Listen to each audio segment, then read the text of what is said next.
નમસ્કાર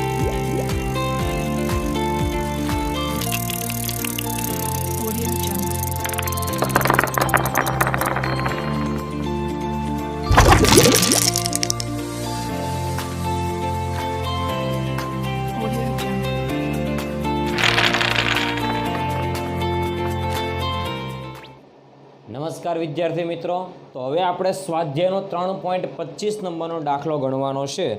સ્વાધ્યાયનો 3.25 નંબરનો દાખલો સૌથી મોસ્ટ આઈએમપી દાખલો છે. આ પાઠમાં સૌથી મોસ્ટ આઈએમપી દાખલો કહેવામાં આવે તો સ્વાધ્યાયનો 3.25 નંબરનો દાખલો છે. અને આપણે જસ્ટ હજુ આગળના વિડીયો લેક્ચરમાં જોયેલો એ પણ દાખલો સૌથી મોસ્ટ આઈએમપી દાખલો છે. ઓકે, આ દાખલો પણ સૌથી મોસ્ટ આઈએમપી દાખલો કહી શકાય અને ઘણી વખત એક્ઝામમાં પૂછાઈ ગયેલો છે અને પૂછાવાની પૂરેપૂરી શક્યતા છે આ દાખલાની. એટલે બરાબર ધ્યાનથી આ દાખલામાં જોજો. અને JEE નીટના કોન્સેપ્ટ પણ આમાં આવી જશે દાખલામાં, એટલે બરાબર ધ્યાનથી જોજો. પહેલાં આપણે રકમ વિશે વાત કરી લઈએ. ઓકે, ચાલો. રકમમાં શું કીધેલું છે? રકમમાં તમને શરૂઆતમાં એવું દર્શાવેલું છે કે આકૃતિમાં દર્શાવ્યા અનુસાર તમને અહીંયા આગળ એક આકૃતિ આપેલી છે. આપણે જેમ જેમ રકમ વાંચતા જઈએ તેમ તેમ આપણને આકૃતિનો ખ્યાલ આવશે. આકૃતિમાં શું છે તો કે આકૃતિમાં એક પટ્ટો છે. ખ્યાલ આવ્યો આ વસ્તુમાં? અને એ પટ્ટો આડો છે અને આડો પટ્ટો જે છે એ આ સમક્ષિતિજ દિશામાં ગતિ કરી રહ્યો છે. કઈ દિશામાં? સમક્ષિતિજ દિશામાં ગતિ કરી રહ્યો છે. એટલે તમને રકમમાં શરૂઆતમાં કીધેલું છે કે આકૃતિમાં દર્શાવ્યા અનુસાર સમક્ષિતિજ લાંબો પટ્ટો 4 કિલોમીટર પર કલાકની ઝડપે ગતિમાં છે. ખાસ યાદ રાખજો, પટ્ટો જે છે એ પટ્ટો ગતિમાં છે. આ પટ્ટો છે, ખાસ ધ્યાનથી જોજો. આપણે પહેલાં રકમ જ વધારે સમજીશું, ત્યારબાદ આપણને દાખલાનો બરાબર આઈડિયા આવી જશે. આ પટ્ટો છે અને આ પટ્ટો ગતિ કરે છે. માની લો કે આ પટ્ટો જે છે એ આ દિશામાં ગતિ કરે છે, તો આપણે કહી શકાય કે આ પટ્ટો છે ગતિ કરે છે, એટલે કહી શકાય કે ગતિમાન પટ્ટો. અને આ પટ્ટાની ઝડપ કેટલી છે તો કે 4 કિલોમીટર પર કલાક. એટલા માટે આપણે શરૂઆતમાં લખી દઈએ કે પટ્ટાની ઝડપ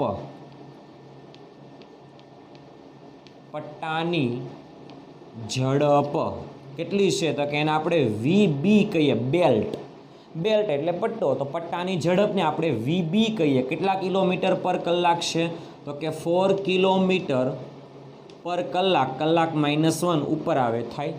ઓકે, કારણ કે કિલોમીટર પર કલાક છે પ્લસ કલાકની 1 ઘાત હશે ઉપર આવે તો -1 ઘાત થશે. સામાન્ય વસ્તુ છે. ચાલો, તો આપણે કહી શકાય તે પ્રમાણે આ ગતિમાન પટ્ટો છે એ પટ્ટાની ઝડપ VB બરાબર 4 કિલોમીટર કલાક -1. ઓકે, ચાલો.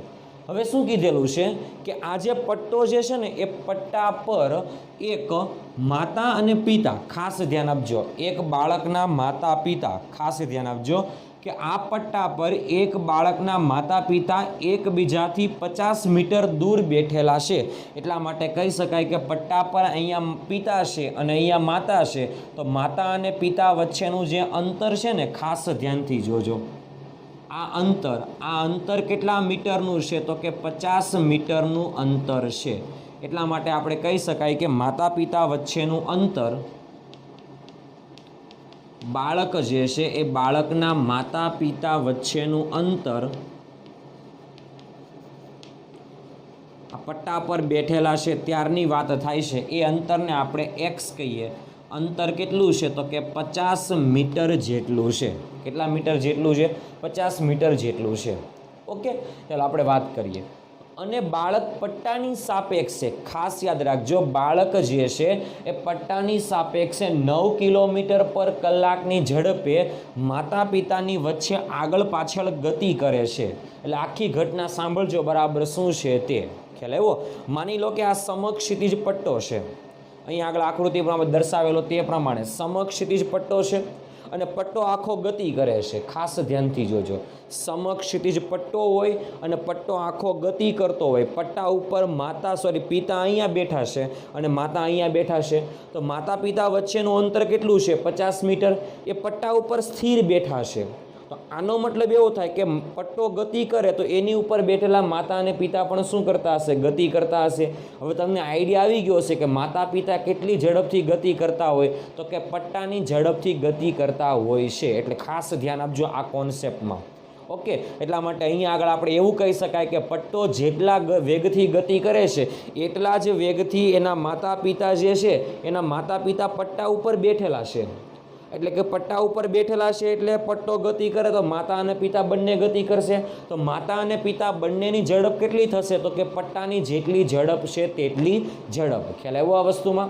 ઓકે, હવે શું કહે છે એમાં તો ધ્યાનથી જોજો બરાબર કે આ બે માતા પિતા જે છે એ માતા પિતાની વચ્ચે બાળક છે, અહીંયા માતા બેઠેલા છે, અહીંયા પિતા બેઠેલા છે અને વચ્ચે એક બાળક છે. બાળક શું કરે છે તો કે માતા પિતાની આગળ પાછળ ગતિ કરે છે, પણ કેટલી ઝડપથી ગતિ કરે છે તો કે પટ્ટાની સાપેક્ષે 9 કિલોમીટર પર કલાકની ઝડપે ગતિ કરે છે. કોની સાપેક્ષે? પટ્ટાની સાપેક્ષે 9 કિલોમીટર પર કલાકની ઝડપે ગતિ કરે છે. ખ્યાલ આવ્યો? એટલે પટ્ટો પણ ગતિ કરતો હશે, અંદર બાળક જે છે માતા પિતાની આગળ પાછળ 9 કિલોમીટર પર કલાકની ઝડપે ગતિ કરતો હશે. ખ્યાલ આવ્યો આ વસ્તુમાં વિદ્યાર્થી મિત્રો? શું કહી શકાય આપણે તો કે પટ્ટાની સાપેક્ષે બાળકની ઝડપ અહીં આગળ 9 કિલોમીટર પર કલાક જે ઝડપ આપેલી છે એ બાળકની ઝડપ છે, એટલા માટે આપણે કહી શકાય, ખાસ ધ્યાનથી જોજો આ વાક્યને, તો પટ્ટાની સાપેક્ષે બાળકની ઝડપ, પટ્ટાની સાપેક્ષે બાળકની ઝડપ, એ ખાસ યાદ રાખજો. પટ્ટાની સાપેક્ષે બાળકની ઝડપ કે જેને હું VC કહી દઉં. VC એટલે શું તો કે ખાસ યાદ રાખજો, પટ્ટાની સાપેક્ષે બાળકની ઝડપ, એટલે C એટલે ચિલ્ડ્રનની ઝડપ છે એને VC કહીએ, પરંતુ આ VC એ શું છે તો કે પટ્ટાની સાપેક્ષે બાળકની ઝડપ કેટલી છે? 9 કિલોમીટર કલાક -1. ખ્યાલ આવ્યો? હવે આ સાઈડની દિશામાંના વેગને આપણે ધન લઈશું, આ સાઈડની દિશામાંના વેગને આપણે ઋણ લઈશું. એનો મતલબ એવો કે જો બાળક આગળ તરફ ગતિ કરતો હોય તો એના વેગને આપણે ધન લઈશું, અને બાળક જો પાછળ તરફ ગતિ કરતો હોય તો એના વેગને આપણે કેવું લઈશું? ઋણ લઈશું. ખ્યાલ આવ્યો? એટલા માટે આપણે કહી શકાય કે બાળક આગળ પાછળ ગતિ કરે છે, એટલા માટે આપણે અહીંયા આગળ બે વસ્તુ કહી શકાય, ખાસ ધ્યાનથી જોજો. એટલે આનો મતલબ કે પટ્ટાની અહીંયા આગળ ગતિ કરે એટલે પટ્ટાની દિશામાં ગતિ કરતો હોય તો બાળકની ઝડપ પ્લસ લેવાની, અને પટ્ટાની દિશાની વિરુદ્ધ દિશામાં એટલે પાછળ તરફ ગતિ કરતો હોય તો બાળકની દિશા કેવી લેવાની? ધન લેવાની. એટલા માટે આપણે કહી શકાય કે પટ્ટાની ગતિની દિશાને ધન ગણતા પટ્ટાની ગતિની વિરુદ્ધ દિશા, કઈ દિશા? વિરુદ્ધ દિશાને આપણે લઈ લેવાની ઋણ લેતા, એટલે એવું કહી શકાય કે ઋણ ગણતા. એટલે આ કોન્સેપ્ટ બરાબર યાદ રાખવાનો છે. ઓકે, પટ્ટાની ગતિની દિશાને ધન ગણવાની અને પટ્ટાની ગતિની વિરુદ્ધ દિશાને આપણે કેવી ગણવાની છે? ઋણ ગણવાની છે. ખ્યાલ આવ્યો આ વસ્તુમાં? ચાલો, હવે આપણને શું કીધેલું છે કે પ્લેટફોર્મ ઉપર, એટલે ખાસ ધ્યાનથી જોજો, હમણાં કીધેલું તે પ્રમાણે અહીંયા આગળ આ પટ્ટો ગતિ કરે છે, પટ્ટા ઉપર માતા પિતા સ્થિર છે. હવે માતા અને પિતાની વચ્ચે બાળક જે છે, બાળક આગળ અને પાછળ તરફ 9 કિલોમીટર પર કલાક, પટ્ટાની સાપેક્ષે 9 કિલોમીટર પર કલાકની ઝડપે ગતિ કરે છે. આ વસ્તુ થઈ ગઈ. હવે શું છે? અવલોકનકાર છે. ખાસ ધ્યાન આપજો, અવલોકનકાર જે છે ને એ અવલોકનકાર બહાર ઊભેલો છે, અહીંયા આગળ પટ્ટાની બહાર પ્લેટફોર્મ ઉપર ઊભેલો છે, પરંતુ એ અવલોકનકાર કેવો છે? સ્થિર. તો ખાસ ધ્યાનથી જુઓ શું કીધેલું છે કે પ્લેટફોર્મ પર સ્થિર ઊભેલા અવલોકનકાર માટે, પ્લેટફોર્મ ઉપર ઊભેલા સ્થિર અવલોકનકાર માટે, એટલે એનો મતલબ એવો થાય કે અહીંયા આગળ પટ્ટો ગતિ કરે છે અને અવલોકનકાર અહીંયા આગળ સ્થિર ઊભેલો છે. ખ્યાલ આવ્યો? એટલે આખી ઘટના આવી થાય કે પટ્ટો ગતિ કરે છે, અવલોકનકાર સ્થિર ઊભો છે. એટલે ધ્યાનથી જુઓ, તમારા મગજમાં સવાલ ઉત્પન્ન થવા જોઈએ કે અવલોકનકાર જે છે એ બાળકને જોવે છે, તો એક વખત બાળક જે છે એ પટ્ટાની દિશામાં ગતિ કરે છે, એક વખત બાળક જે છે ત્યાંથી પટ્ટાની કઈ દિશામાં ગતિ કરે? વિરુદ્ધ દિશામાં ગતિ કરે.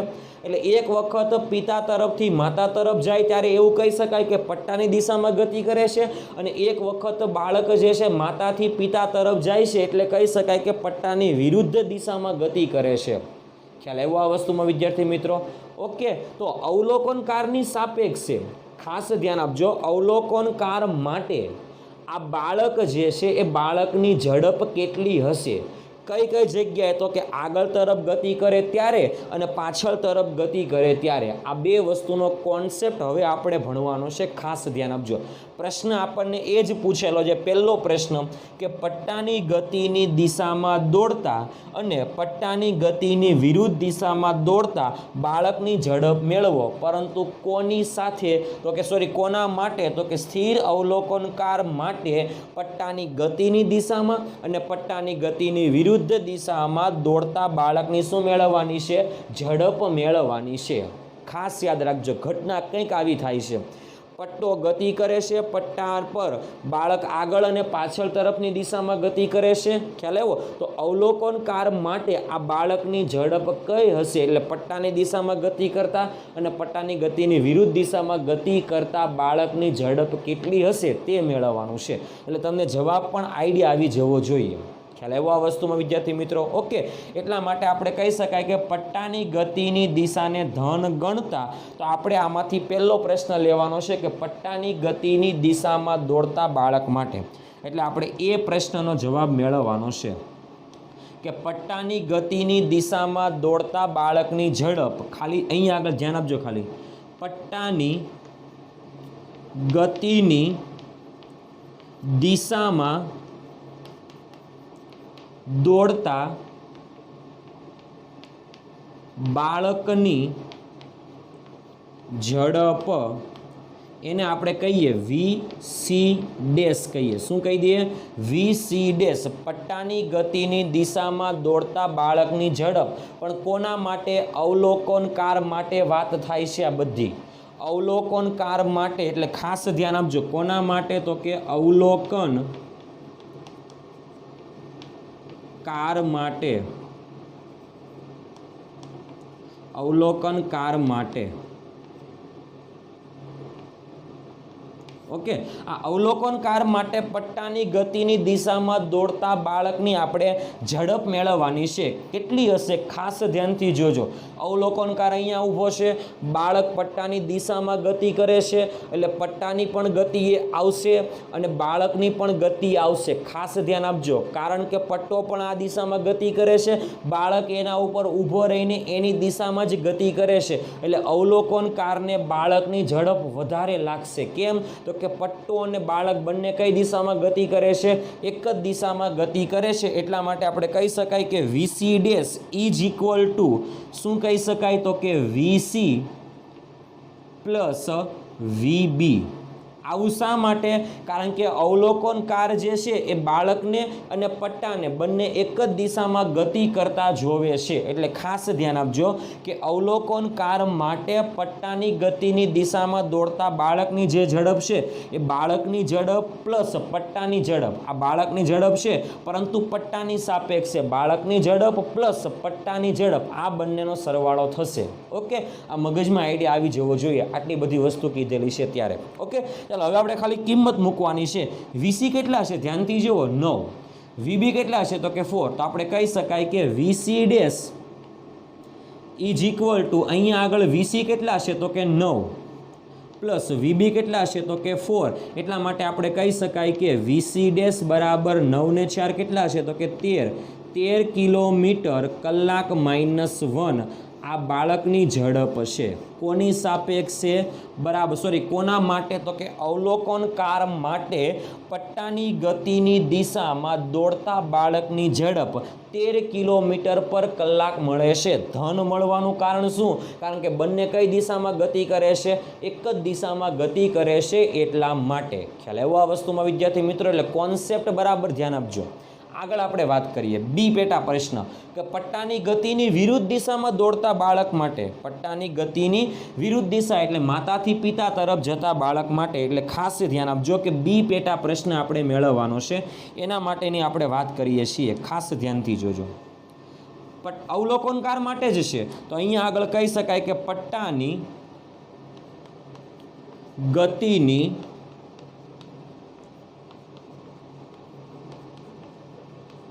દિશામાં દોડતા બાળક માટે પટ્ટાની ગતિની વિરુદ્ધ દિશા, સોરી દિશામાં તો આપણે આવી ગયું છે, પટ્ટાની ગતિની વિરુદ્ધ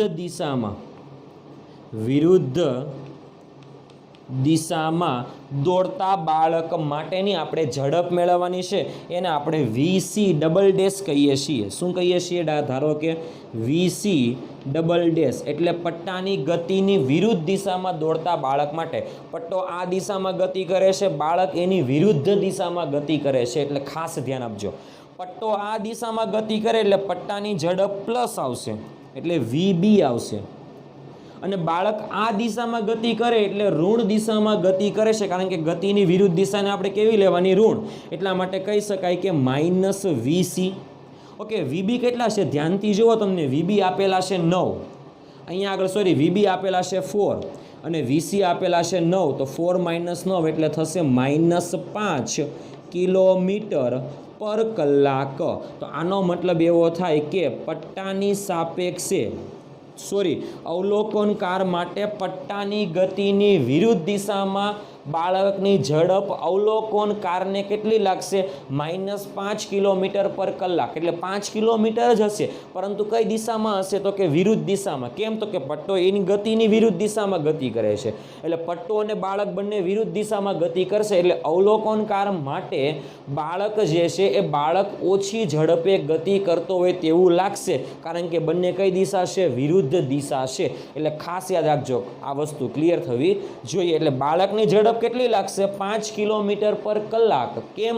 તો કે પટ્ટો અને બાળક બંને વિરુદ્ધ દિશામાં છે, એટલે અવલોકનકારને આ ઝડપ કેવી લાગશે? તો કે 5 કિલોમીટર પર કલાક. પરંતુ કઈ દિશામાં ઝડપ લાગશે? તો કે ઋણ એક્સ અક્ષની દિશામાં એને ઝડપ લાગશે. ખ્યાલ આવ્યો આ વસ્તુમાં વિદ્યાર્થી મિત્રો? એટલે આ કોન્સેપ્ટને બરાબર ધ્યાનમાં રાખવાનો છે. બાળકની ખરેખર ઝડપ કેટલી છે? 9 કિલોમીટર પર કલાક, પણ કોની સાપેક્ષે? પટ્ટાની સાપેક્ષે. ખ્યાલ આવ્યો આ વસ્તુમાં? પટ્ટાની સાપેક્ષે બાળકની જે ઝડપ છે એ 9 કિલોમીટર પર કલાક છે, પરંતુ આ અવલોકન કોણ કરે છે? તો કે બહાર ઊભેલો સ્થિર અવલોકનકાર. એટલે અવલોકનકાર માટે અહીંયા આગળ આપણે કોન્સેપ્ટ એક યાદ રાખવાનો છે કે કોઈ પણ નિર્દેશ ફ્રેમ હોય, અહીંયા આગળ પટ્ટાને આપણે નિર્દેશ ફ્રેમ કહીએ, અને એ નિર્દેશ ફ્રેમમાં બાળક ગતિ કરે છે, તો જો અવલોકનકાર માટે બાળક નિર્દેશ ફ્રેમની દિશામાં પટ્ટાની જ દિશામાં જો બાળક ગતિ કરતો હોય તો આપણે કહી શકાય કે અવલોકનકારને ઝડપ વધારે લાગશે, પરંતુ જો બાળક પટ્ટાની ગતિની વિરુદ્ધ દિશામાં ગતિ કરતો હોય તો એને એની ઝડપ કેવી લાગશે? ઓછી લાગશે. ખ્યાલ આવ્યો આ વસ્તુમાં વિદ્યાર્થી મિત્રો? એટલે અવલોકનકારને બાળકની ઝડપ કેવી લાગશે? ઓછી લાગશે. એટલે ખાસ યાદ રાખવાનું, કોઈ નિર્દેશ ફ્રેમમાં કોઈ પદાર્થ નિર્દેશ ફ્રેમની ગતિની દિશામાં ગતિ કરતો હોય તો બહાર અવલોકનકાર માટે એ વ્યક્તિ એ જે અહીંયા આગળ વસ્તુ ગતિ કરે છે એની ઝડપ અવલોકનકારને વધારે લાગશે, પરંતુ એની વિરુદ્ધ દિશામાં ગતિ કરતો હોય તો એને એની ઝડપ કેવી લાગશે? ઓછી લાગશે. ખ્યાલ આવ્યો આ વસ્તુમાં વિદ્યાર્થી મિત્રો? એટલે બરાબર તમારે આ બંને કિસ્સાઓને યાદ રાખવાના છે. ખ્યાલ આવ્યો આ વસ્તુમાં વિદ્યાર્થી મિત્રો? ઓકે, એટલા માટે આપણને પ્રશ્ન હતો પેટા પ્રશ્ન એ અને પેટા પ્રશ્ન બી, આ બંને પ્રશ્નના જવાબ આપણને અહીંયા મળેલા છે. ખ્યાલ આવ્યો આ વસ્તુમાં વિદ્યાર્થી મિત્રો? તો હવે આપણને આગળનો પ્રશ્ન શું પૂછેલો છે? ધ્યાનથી જુઓ કે એ અને બી માટે લાગતો સમય. આનો મતલબ તમારે પહેલાં ખાસ સમજવાનો છે કે એ અને બી માટે લાગતો સમય. એ એટલે શું? તો કે પટ્ટાની ગતિની દિશામાં. આના મતલબ સમજાવું છું, ખાસ ધ્યાન આપજો કે એ અને બી એટલે શું? તો કે એ એટલે શું? તો કે પટ્ટાની ગતિની દિશામાં. પટ્ટાની ગતિની દિશામાં દોડતા બાળકને પિતા તરફથી માતા તરફ જવા માટે લાગતો જે સમય છે એ સમય આપણે મેળવવાનો છે. ખ્યાલ આવ્યો? અને બી એટલે શું? તો કે પટ્ટાની ગતિની વિરુદ્ધ દિશામાં. એટલે પટ્ટાની ગતિની વિરુદ્ધ દિશામાં એટલે કે માતાથી પિતા તરફ જવા માટે લાગતો સમય કેટલો છે તે મેળવવાનું છે. ખ્યાલ આવ્યો આ વસ્તુમાં? ઓકે, હવે અવલોકનકાર માટે જે છે ને એ પટ્ટાની ગતિની દિશામાં અને પટ્ટાની ગતિની વિરુદ્ધ દિશામાં દોડતા બાળકની ઝડપ આપણને અલગ અલગ મળેલી, પરંતુ એ ઝડપનો ઉપયોગ આપણે આમાં કરવાનો નથી. ખાસ ધ્યાન આપજો, કારણ કે એ અવલોકનકારને લાગતું હતું કે પટ્ટાની ગતિની દિશામાં બાળકની ઝડપ વધારે છે અને પટ્ટાની ગતિની દિશામાં બાળકની ઝડપ ઓછી છે. ખ્યાલ આવ્યો આ વસ્તુમાં? પરંતુ અહીંયા આગળ પટ્ટાની ગતિની દિશામાં એટલે બાળક પિતાથી માતા તરફ અને પટ્ટાની ગતિની વિરુદ્ધ દિશામાં એટલે બાળક માતાથી પિતા તરફ જાય છે ત્યારે તેની ઝડપ પટ્ટાની સાપેક્ષે જેટલી હોય તેટલી જ લેવાની. પટ્ટાની સાપેક્ષે લો કે પિતાની સાપેક્ષે લો કે માતાની સાપેક્ષે લો, બધાની સાપેક્ષે બાળકની ઝડપ તો એક સરખી જ હશે. કેમ? તો કે બાળકના જે માતા પિતા છે એ ક્યાં બેઠા છે? તો કે પટ્ટા ઉપર સ્થિર બેઠા છે. એટલા માટે કહી શકાય, આપણે હમણાં જ કીધેલું તે પ્રમાણે, કે પટ્ટાની ઝડપ જેટલી છે એટલી જ ઝડપ માતાની પણ છે અને એટલી જ ઝડપ પિતાની પણ છે. એટલે ખાસ યાદ રાખજો, અહીંયા આગળ આપણે હવે જે ઝડપ લેવાની છે એ બાળકની ઝડપ લેવાની છે, પરંતુ પટ્ટાની સાપેક્ષે બોલો કે માતા અને પિતાની સાપેક્ષે બોલો, ગમે તેની સાપેક્ષે બોલો, બધા માટે એક સરખું છે. એટલા માટે હવે વાક્ય લખી દઉં કે પટ્ટાની સાપેક્ષે બાળકની ઝડપ બોલો, અથવા આને કહી શકાય કે માતા પિતાની સાપેક્ષે બાળકની ઝડપ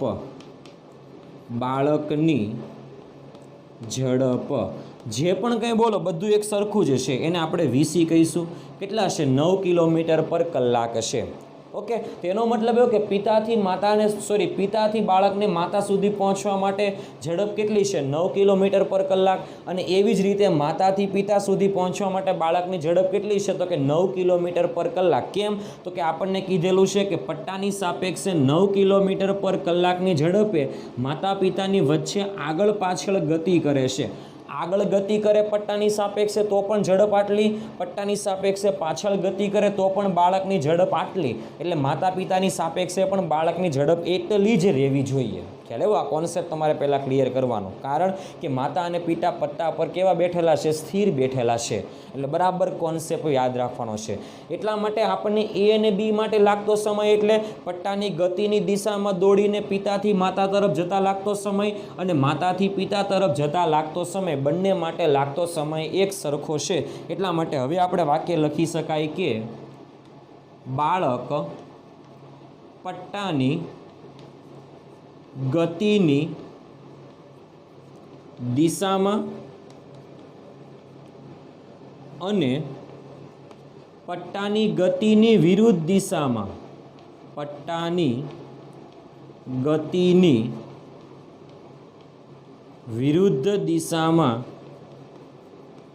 માતાથી પિતા, અહીંયા આગળ પટ્ટાની ગતિની દિશામાં એટલે શું? તો કે પિતાથી માતા તરફ, અને પટ્ટાની ગતિની વિરુદ્ધ દિશા એટલે શું થાય? તો કે માતાથી પિતા તરફ જવા માટે લાગતો સમય.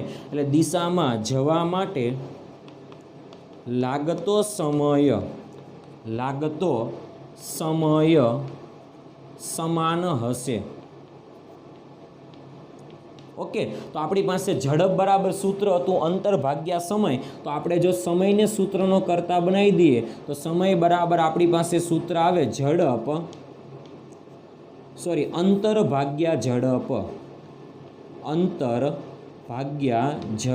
કારણ કે ઝડપ બરાબર સૂત્ર હોય અંતર ભાગ્યા સમય, તો સમયને સૂત્રનો કરતા બનાવી દઈએ તો સૂત્ર આવે અંતર ભાગ્યા ઝડપ.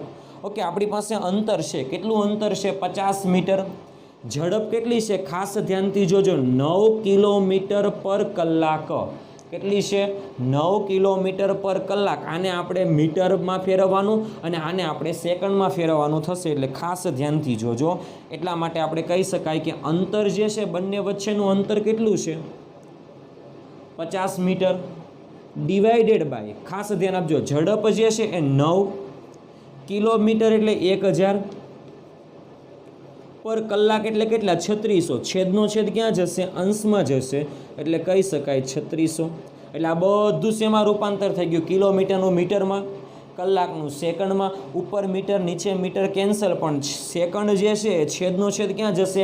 અંશમાં. એટલે 3600 ક્યાં આવશે? અંશમાં આવશે. એટલા માટે આપણે બધાની ગણતરી કરીએ એટલે આપણને સમય મળશે t બરાબર 20 સેકન્ડ. તો આનો મતલબ એવો કહી શકાય કે 20 સેકન્ડમાં બાળકને પિતાથી માતા તરફ જવા માટે લાગે સમય અને 20 સેકન્ડમાં બાળકને માતાથી પિતા તરફ જવા માટે સમય લાગે છે. એટલે ખાસ ધ્યાનથી જોજો કે એ અને બી માટે લાગતો સમય કેટલો છે? એટલે પટ્ટાની દિશામાં અને પટ્ટાની ગતિની વિરુદ્ધ દિશા એટલે માતાથી પિતા અને પિતાથી માતા તરફ જવા માટે લાગતો સમય બાળકને કેટલો છે? તો કે 20 સેકન્ડનો સમય લાગે છે. પરંતુ પટ્ટાની દિશામાં જ્યારે ગતિ કરે ત્યારે અવલોકનકારને ઝડપ વધારે લાગે અને પટ્ટાની ગતિની વિરુદ્ધ દિશામાં જો બાળક ગતિ કરતો હોય ત્યારે અવલોકનકારને બાળકની ઝડપ કેવી લાગશે? ઓછી લાગશે. ખ્યાલ આવ્યો આ વસ્તુમાં? ઓકે, તો આપણે કહી શકાય કે એ અને બી માટે લાગતો સમય કેટલો છે? તો કે 20 સેકન્ડ જેટલો સમય છે. કેટલી સેકન્ડ? 20 સેકન્ડ જેટલો સમય છે. હવે આપણને આગળનો પ્રશ્ન કીધેલો છે, જો બાળકની ગતિનું અવલોકન માતા પિતા કરે તો જવાબ બદલાઈ જશે? કારણ કે નહીં, કારણ કે માતા અને પિતા બંને પટ્ટા ઉપર કેવા બેઠેલા છે? સ્થિર બેઠેલા છે. એટલે અવલોકનકાર માતા અને પિતાને જો આપણે અવલોકનકાર ગણી દઈએ તો અવલોકનકાર માતા અને પિતા હોય તો આપણે કહી શકાય કે પટ્ટાની સાપેક્ષે બાળક જેટલી ઝડપથી ગતિ કરતું હોય એટલી જ ઝડપથી માતા અને પિતા બાળકની ઝડપને ગતિ કરતું દેખાશે. ખ્યાલ આવ્યો આ વસ્તુમાં? કારણ કે પટ્ટા ઉપર માતા અને પિતા બંને બેઠેલા છે એટલા માટે આપણે કહી શકાય કે જો અવલોકનકાર તરીકે માતા પિતા લેવામાં આવે તો, એટલે આનો મતલબ એવો કે જો બાળકની ગતિનું અવલોકન માતા પિતા કરે તો જવાબ બદલાશે? તો કે ના, જવાબ બદલાશે નહીં. કેમ? તો કે માતા અને પિતા બંને પટ્ટા ઉપર સ્થિર બેઠેલા છે. પટ્ટાની સાપેક્ષે બાળકની ઝડપ 9 કિલોમીટર પર કલાક હોય તો માતા અને પિતાની સાપેક્ષે પણ બાળકની જે ઝડપ છે આ બંનેમાં ગતિની દિશામાં અને ગતિની વિરુદ્ધ દિશામાં બંને દિશામાં બાળકની ઝડપ માતા પિતાની સાપેક્ષે કેવી લાગશે? 9 કિલોમીટર પર કલાક જેટલી જ લાગશે. ખ્યાલ આવ્યો? એટલે જવાબ બદલાશે નહીં. ખ્યાલ આવ્યો? ક્યારે? જ્યારે અવલોકન કોણ કરે? તો કે માતા અને પિતા કરે ત્યારે. ખ્યાલ આવ્યો આ વસ્તુમાં વિદ્યાર્થી મિત્રો? ઓકે, તો આ હતો સ્વાધ્યાયનો 3.25 નંબરનો દાખલો. સૌથી મોસ્ટ આઈએમપી દાખલો કહી શકાય. કોન્સેપ્ટ તમારે વાપરવાનો છે, ખાસ યાદ રાખવાનું છે. આ દાખલામાં સૌથી અગત્યનો જે ટોપિક જે છે એ સી પેટા પ્રશ્ન છે. એટલે બરાબર રીતે આ પ્રશ્નને તમારે સમજવાનો છે અને ધ્યાનથી તમારે ગણવાનો છે. ખ્યાલ આવ્યો આ વસ્તુમાં? તો આ હતો આપણો સ્વાધ્યાયનો 3.25 નંબરનો દાખલો. ઓકે.